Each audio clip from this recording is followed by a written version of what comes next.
to today's video. Now, before we get into the video, we have a couple chores to do on the 240 here, namely the wheel bearing. It's finally time. I don't even know what number wheel bearing this is, but we're replacing the horrible wheel bearing over here. And we also, here's my help,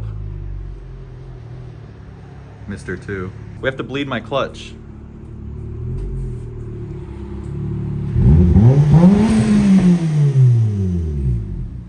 Hey, what's up, guys?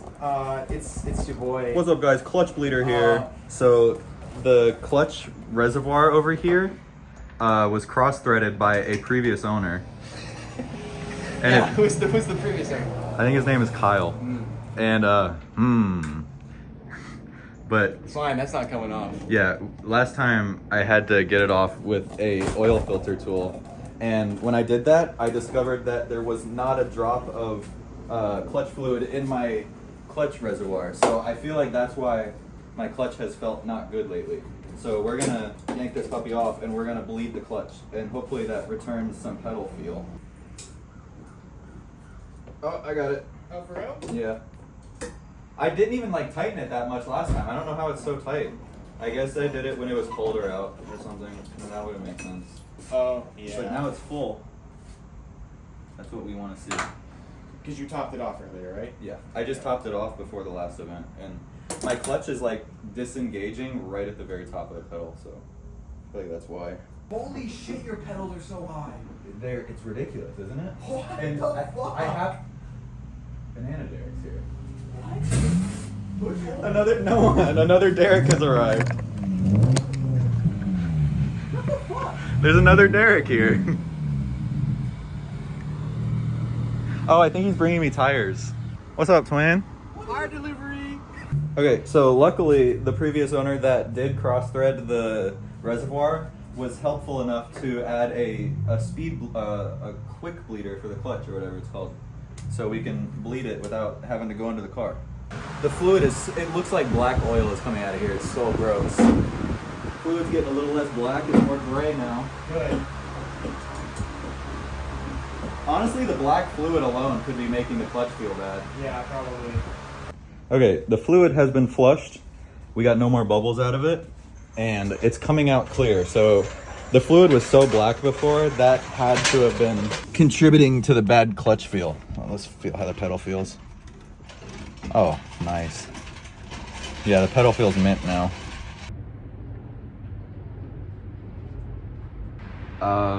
I don't really know how to put this. There was a accident last night. I was trying to change the wheel bearing on the 240, and I guess I'll just say it. The Amazon jack is dead. I was jacking the car up and it leaked out all its fluid. It just bled out on the floor in front of me. There was nothing I could do. It served me for 7 years and it just collapsed in front of me. The seals just couldn't take it anymore. They were too old. They had jacked up too many Mustangs and too many 240s. I thought it might have had one more wheel bearing left in it, but it just didn't. It couldn't jack the 240 up more than a foot. But it worked its heart out till the end, to the very last pump.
All right, now that we got that dramatic sequence out of the way and we're new Daytona goofing, we can finally get rid of this wheel bearing.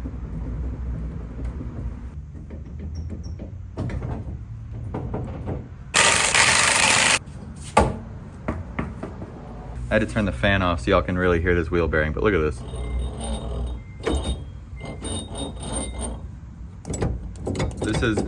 It's pretty much out now, but this has got to be the worst wheel bearing I've ever had. I found the first downside of the Z axles is you can't pull the wheel bearing with the axle still in. So I had to pull the axle first. Now I can pull the wheel bearing, but the axle bit me. All right, out with the old one. Look at this play. And the new one that will probably break soon because it's the same brand.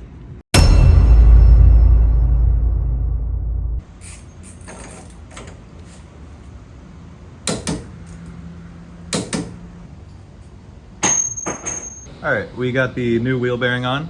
Everything's all good with that. So now we can actually get into the meat and potatoes of what this video is supposed to be. And that is how to make your car make proper dose noises. Now, the dose noise is what comes from not having a blow-off valve. It's the surge of air back through the turbo housing when you let off the throttle. All that boost that's built up in the turbo, when the throttle blade slams shut, all that boost, oh. Here's my 14 mil. I've been looking for my 14 mil. That was not staged. No way. That's funny. The dose noise is what comes from the turbo housing surge. All that air that was built in and pressurized through the charge system, when you close the throttle blade, it has to go somewhere, so it goes back out the intake. And I'll put in a little clip now of what this car's dose sounds like.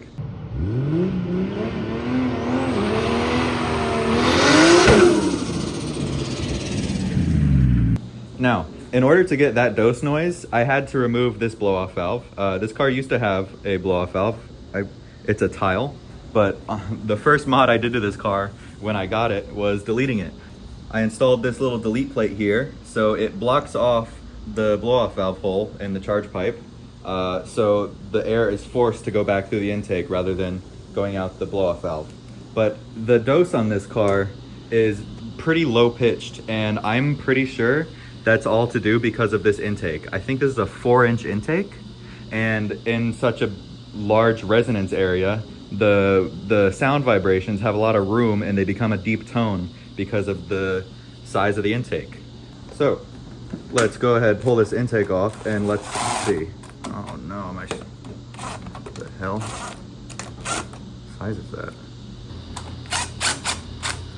All right, pull this intake off. There we are. Oh dang, it's almost a 4.5-inch intake. So this is quite large, and this is good for airflow. However, my turbo does not have a 4-inch inlet. This diameter is not the diameter of the intake of the turbo. It's this smaller one inside where the turbo wheel actually is. All of this baffling here is anti-surge. I believe, it's designed so the air comes out and then it's muffled by these baffles here. So it tries to, since this was an OEM equipped turbo, they equipped this to make the turbo not surge so loud. But since this is a race car, we want it to surge loud. So I'm gonna do a little trick here. Let's see how big this is. What is this diameter looking like? All right, so this is a 4-inch diameter.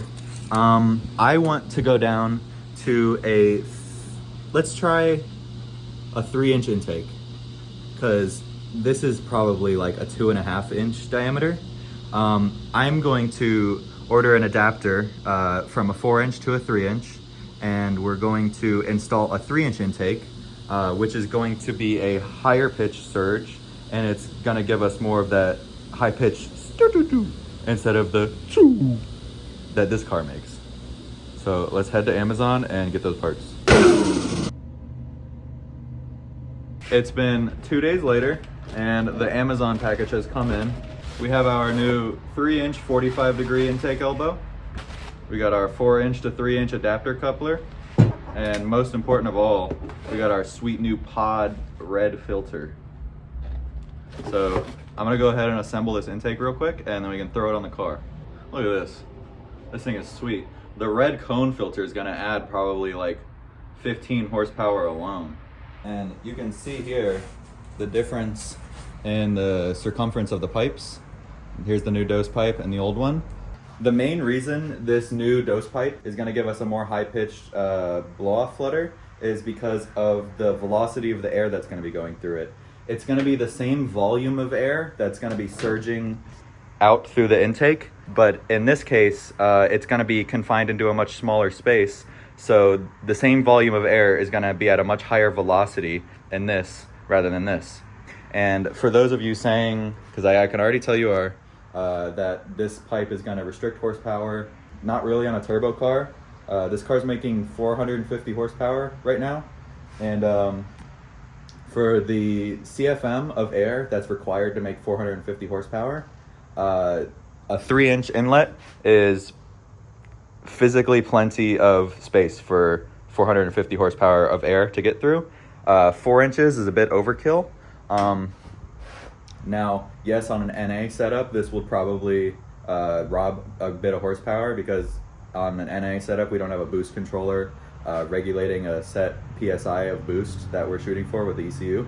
But since we have a link and we have a boost controller and we have a turbo car, this is not gonna rob horsepower. And if you don't believe me, I'll put up the ChatGPT math right here.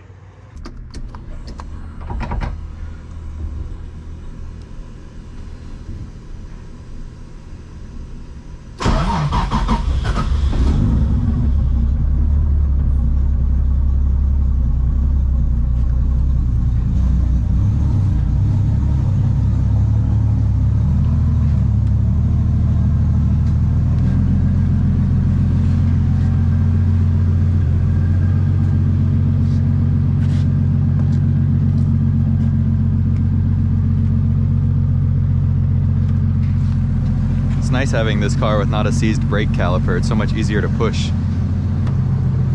So I moved the angle of the intake a little bit. I originally had it down there, but I thought that was a little bit too like straw to suck up water. If it ever gets rained on, all the water is gonna splash on it. So up here, it's a little bit higher, a little bit further away, and we'll probably get a little bit better dose noise if it not down there and more up high. And also probably a little bit more cold air instead of hot radiator air down here. So I think that's a little bit better. But now it is time to go test drive.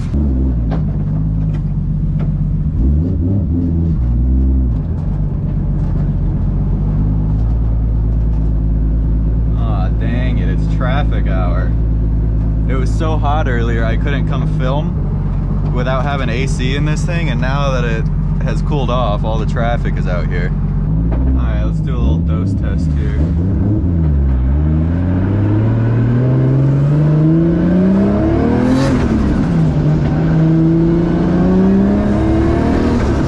Oh, that's loud. Ooh, it's a lot louder.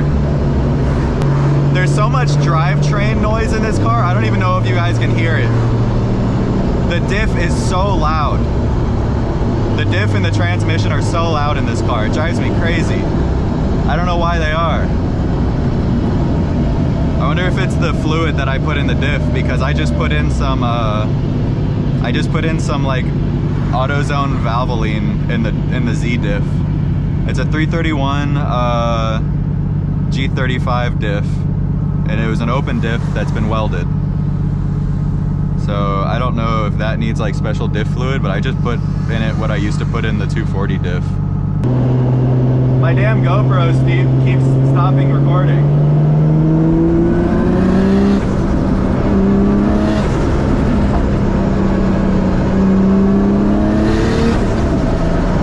Oh, that sounds sick.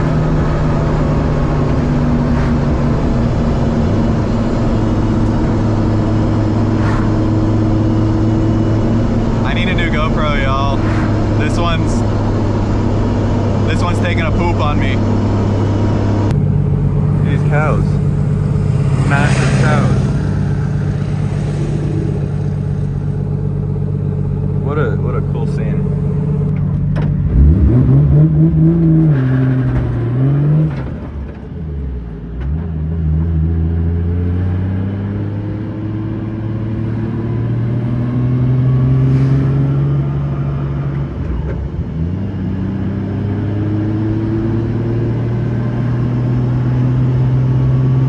Ignore my steering wheel alignment. This thing is definitely a clunker.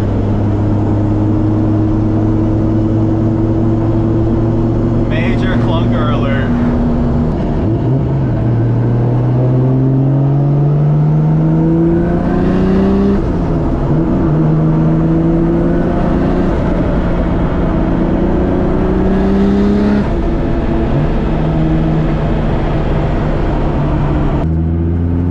No one gets mad at me for being down here. I wanted to do a couple little rips up and down.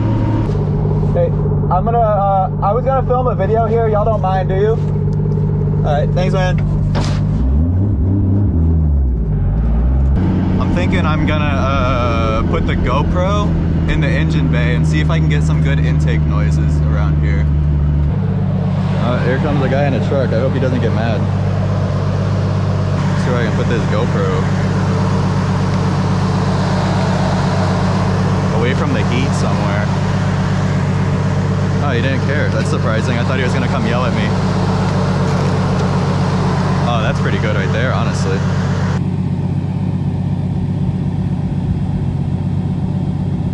This thing's sweet.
Try second gear this. Oh dang, I'm in the freaking gutter. What a goober.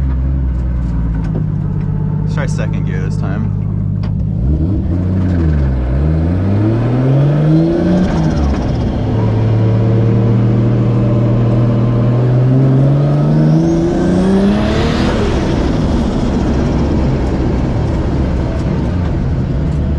Oh yeah, I know that sounded cool.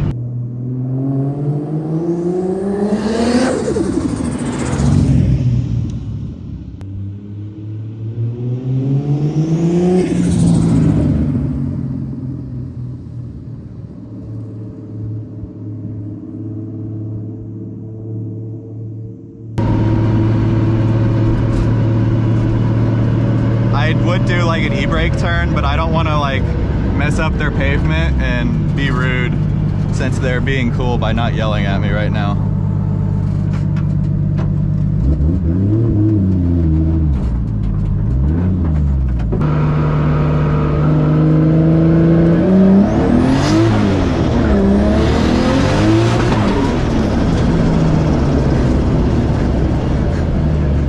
Alright, that one was a bit loud.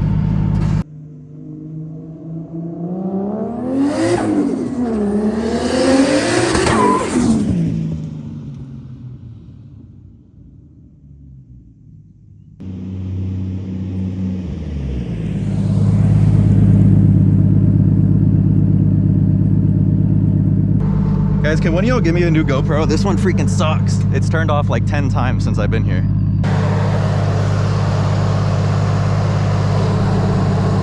This one has survived.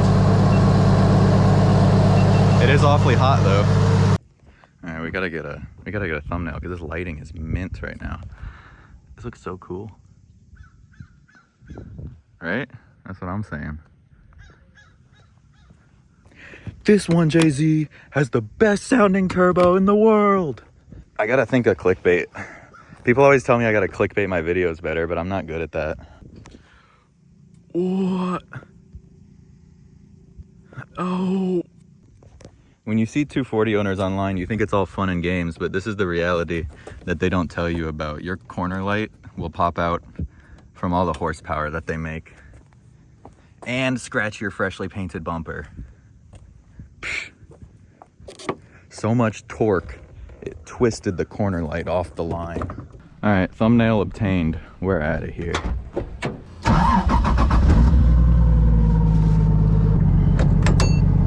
And now I can't see out of my dirty windshield. Who got my windshield so dirty? Me.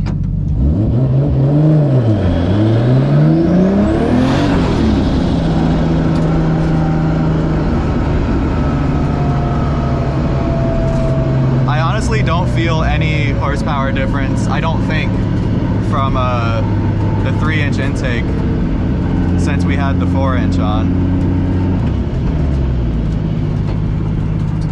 Ah, a perfect spot to rip.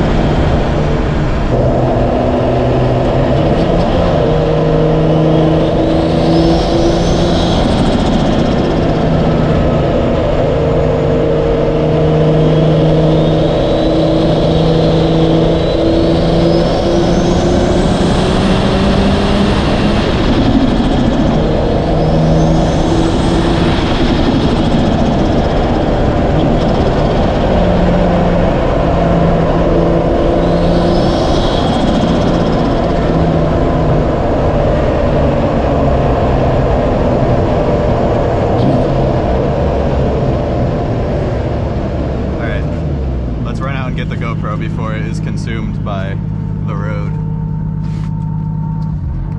Hi cows. ¿Qué pasó?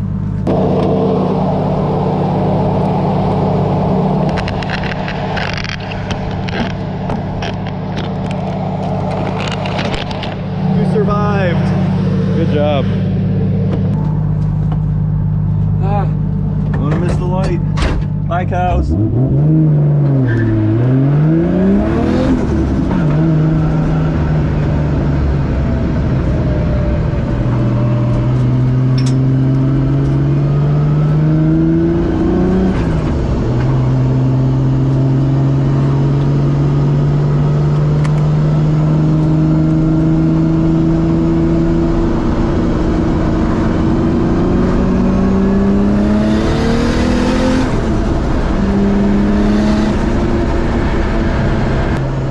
On this video and I'll turn the boost up. It's tuned for 17 PSI right now on the boost controller, and I talked to my tuner. He said I can turn it up to 20. So that means we can turn it up to 25 if one person likes this video.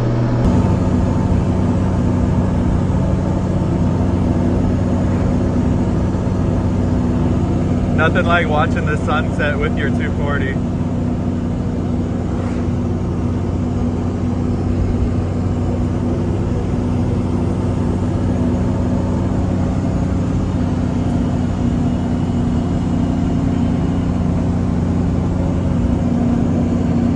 Lamborghini.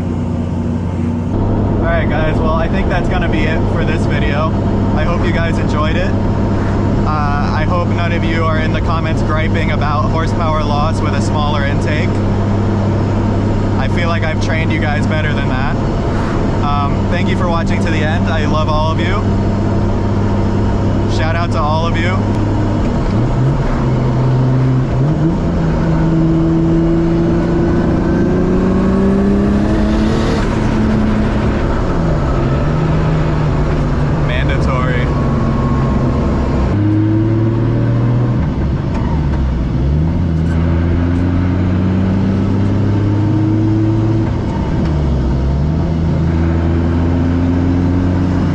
I didn't break any laws. He's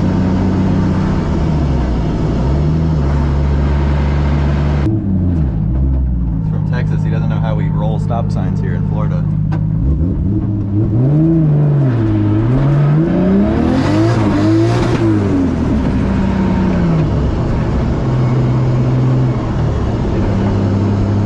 All right, well, we made it home, and look at this. Look at this stupidity. My face when I've been out being a jackass for an hour and I didn't bring my fire extinguisher. Why? I can't believe this. Like this, I literally got one drive out of this wheel bearing. I'm not joking. This is the only time I've driven on this car, on this wheel bearing, is in the filming of this video testing the dose pipe. And it is already this bad. That's what I get for talking smack about ISR. But this is my old OEM wheel bearing that somebody cross-threaded, and I've got this little tap device going on where I've cut this bolt and I'm threading it through the back, and I've chased the threads, and I was able to successfully get this one to thread in and these three, and I have just gotten the fourth one to thread. So we might be in business with an OEM wheel bearing.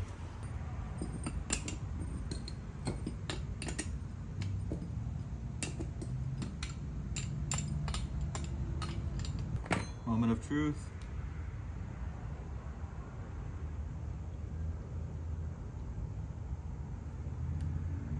Oh, maybe. Oh, boys, that's a good thread. That's a good thread right there. It looks like we have a working OEM wheel bearing now. So we can throw this in and get rid of the ISR junk. All I did to fix these threads was I cut one of these bolts shorter, and I was able to squeeze it in the back, and I chased the threads through the back with this bolt, and it cleared out the cross thread, and now these bolts thread back in nicely. All right, the new junk wheel bearing is out. Look at this play.